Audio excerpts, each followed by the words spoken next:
I have to say, it's been so wonderful to be reconnected with Bucknell. I sat in so many classrooms there when I was studying for my computer science degree.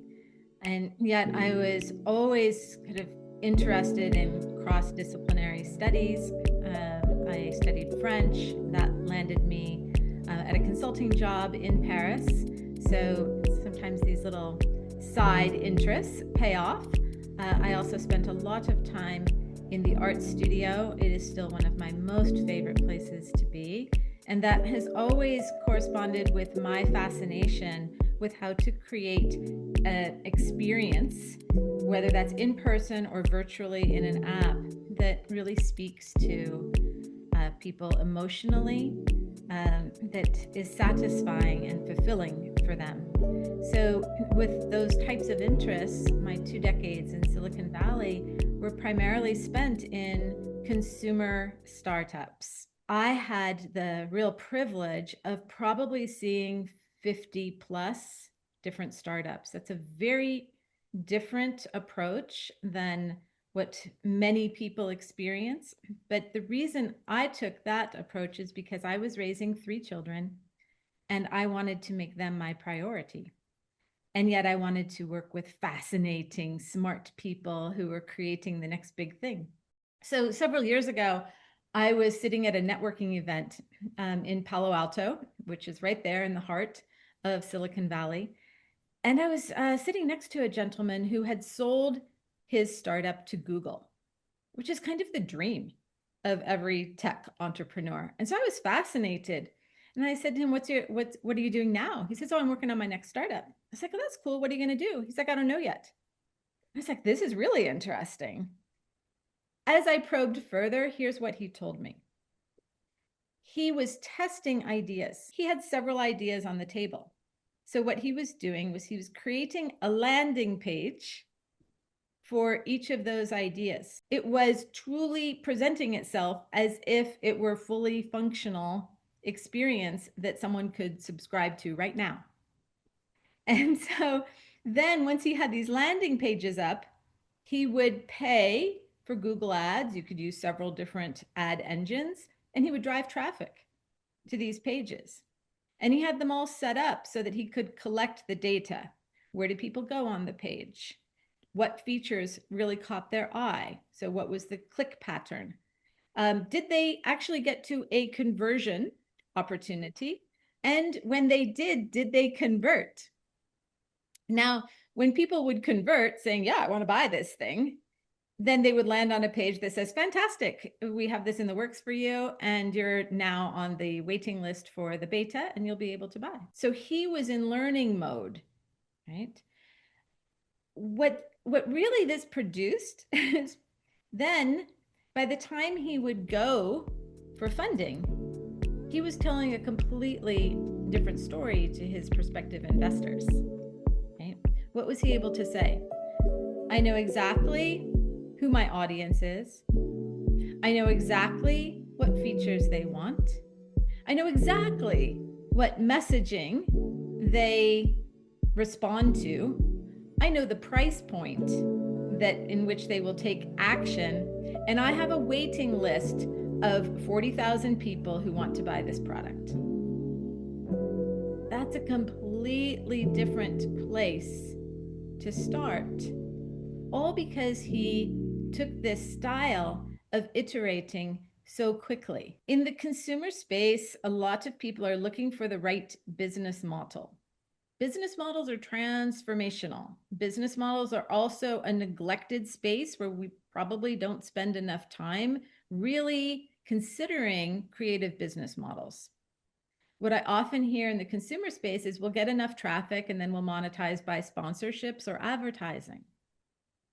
But if you have to wait that long to start generating revenue, if you have a stellar, phenomenal, save the planet, claim the planet idea, you can raise capital on that model. However, by the time the business is successful, you won't own very much of it because every round of capital dilutes you. And so how do we start to think about business models as an opportunity to accelerate right? As an opportunity to be creative and to start generating dollars from day one. Now, if you subscribe to my weekly newsletter, it's called the Mavericks Game. You can find it at mavericksgame.com. You'll find all the articles there that I've written, and they come out every Saturday morning. So people tell me they love to have a coffee on Saturday and read a bit of lucky inspiration.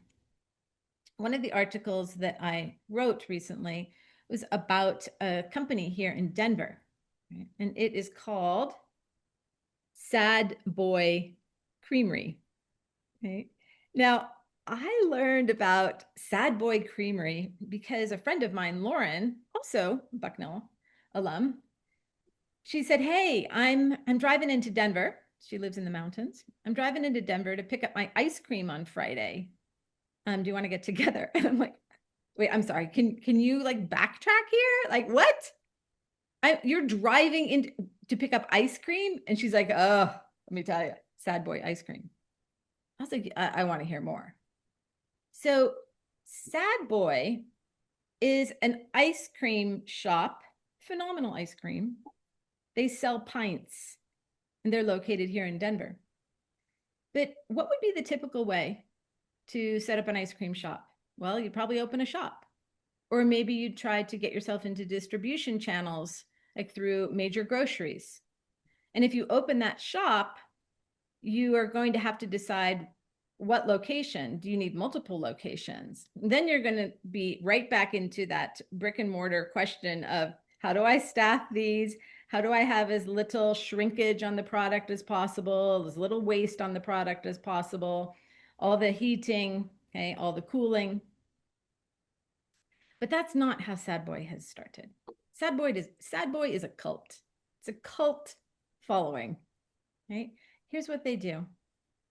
Every Monday morning at 10 a.m., you get a text message. So you sign up to be on their list via text. Every Monday at 10 a.m., you get a text message. And it says, Sad Boy is dropping. And you quickly get online to buy your ice cream. Now, there's like 300 pints of any flavor available and maybe 5 flavors available. That's it. That's it. It's small batch ice cream.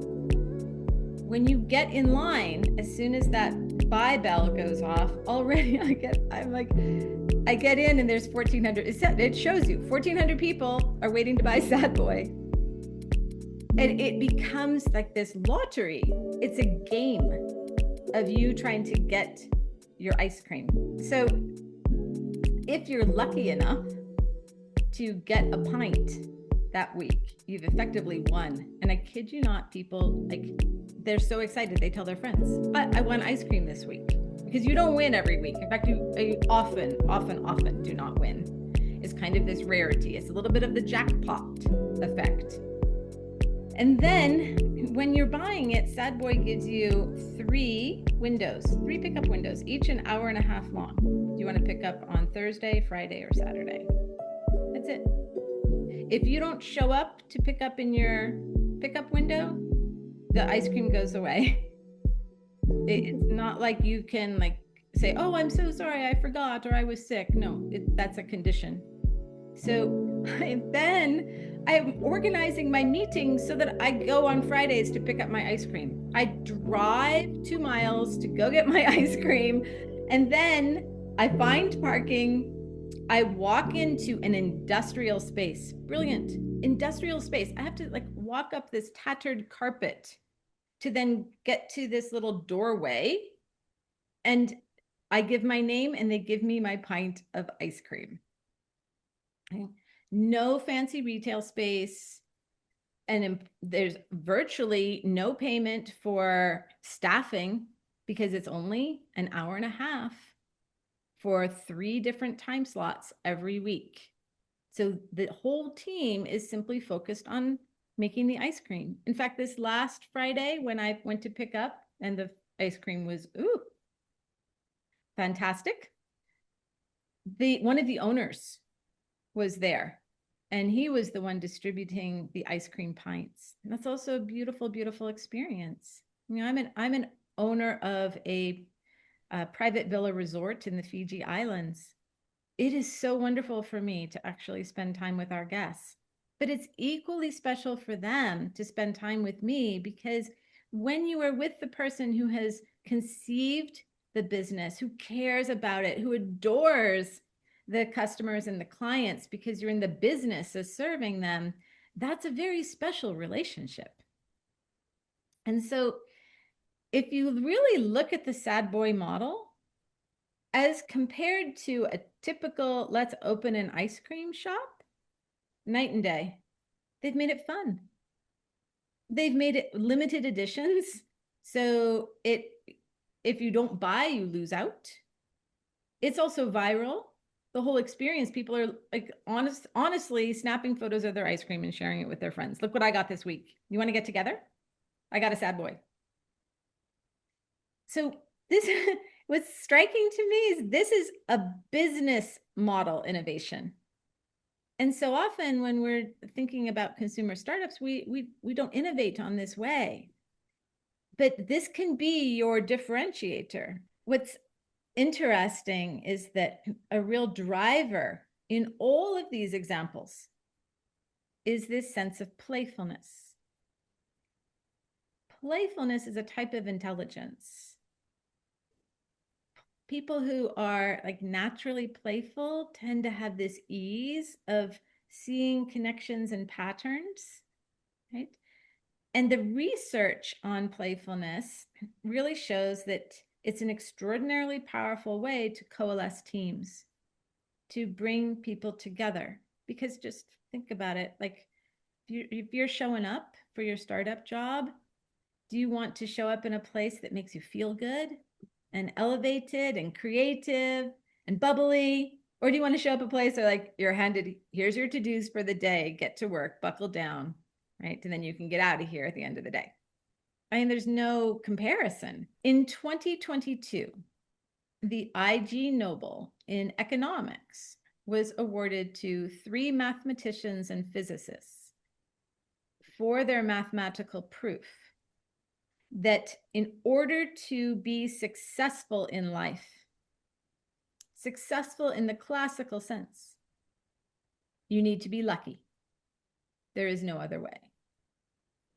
In fact, the combination that pushes you towards the most successful space on that graph is moderate talent, average, no big deal, like great, average talent, and magnificent luck, off the charts luck. Now, we think of luck as random, but social science has shown us that luck is not random. It's much more of a flow state. And an early researcher in this area, he conducted experiments that showed that there are essentially 4 behaviors to being lucky. It's very important that these are behaviors because you can start with them right now. And what you'll discover is that results that you didn't expect start occurring, synchronicities, serendipities, and as a result, this will shift your beliefs as to what's possible. Once you've shifted beliefs in this authentic way, game over. Because your brain is using your beliefs to decode all of the signals that it gets in its environment. This is the neuroscience of how the brain works. So when you update beliefs, then the brain is like primed to start noticing. It is simply a matter of noticing. When this social scientist, Richard Wiseman, did his original research on luck, the main differentiator is that people who are lucky, they tend to get a little distracted. They tend to be immersed in the experience of their environment. Versus Unlucky people in the same environment, when given a task, tend to be very driven, overly focused. They have a sense of tunnel vision. This might sound familiar to you because in elite institutions and top corporations around the world, we are taught to have this ability to hyper-focus. But what's going on? It means that we are screening out everything that is not related to the task at hand. So people who are lucky are constantly aware of their environment. They're experiencing it. They're immersed in it. So these 4 lucky behaviors, which you'll be able to dive into my book or pull up Richard's research and actually start to read it for yourself. They are curiosity, resilience, trusting yourself, and positive expectations. When people enroll in my quantum surfing courses and we start to practice these easily within 2 weeks, typically faster, people have so much luck that they're just like giddy and they're like, how is this even possible? I even had one participant say, this is overwhelming. How do I turn it off? And which just cracked me up right away. These shifts in behaviors are that powerful. As entrepreneurs, we should master them because we want to see what's available to us. We don't want to come and kind of impose on the environment our ideas of what we're doing, what our trajectory is, what we think is going to happen. We want to be open so that we can be more responsive. So these 4 lucky behaviors are a fantastic place to start. Now, when I share this content, I say, and the accelerator is playfulness. So I call the first 4 like getting up on the board. I teach quantum surfing, right? So if you want to get up on your board, then you start by adopting these lucky behaviors. Now there's a spot on a surfboard that when you step there, you go faster. That's playfulness. So what I'd love to kind of leave you with today is commit yourself to the joy of this journey. This life is like winning the jackpot itself. And being an entrepreneur in here and now, especially as we're now erupting onto a whole new trajectory of AI, it's a playground, an absolute playground.